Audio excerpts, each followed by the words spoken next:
Hey everyone, today I'm gonna show you how to use Make.com and Google AI Studio for free via API. So you're gonna get an API key and then you're gonna create a scenario and it's gonna be pretty much something like this. The trigger, it can be a webhook, it can be a form, it can be anything, even including your AI agent. You can integrate it with your GPT or any other AI that you use. And then you're gonna send the information that you want done.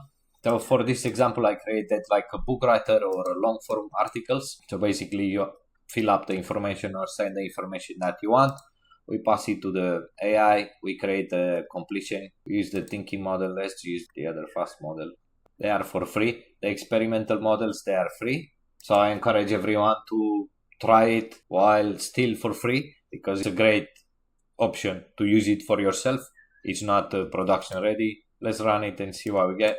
So we want the AI next 10 years, 50 pages, 25k words for innovators, the rules, use simple vocabulary, connect with the readers, do not add explanation and suggestion, and then the type is a book.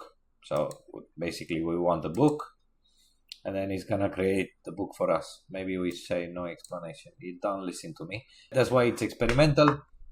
All right, so we got the title, we got page 1, 2, 3, 4, 5, 6, blah. It had one sentence each, so we can expand on that. But there you go. You got your first step into the project. Now let's try the thinking model and see what we get. This is the latest one.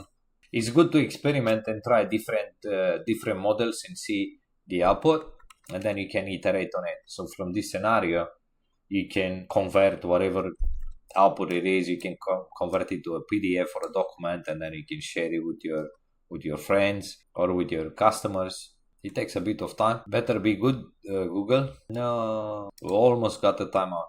All right, so we got AI the next decade for innovators. Page 1, shift, the now, the acceleration, beyond the code, the toolkit.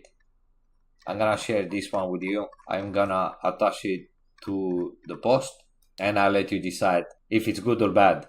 I think it's amazing. The output context, in simple words, the amount of words that come out of this model, it's amazing. Now we have O3 Mini from OpenAI that it has 100,000, if I'm not mistaken. 100,000, that's a lot of words. Keep learning, and I'll see you next time.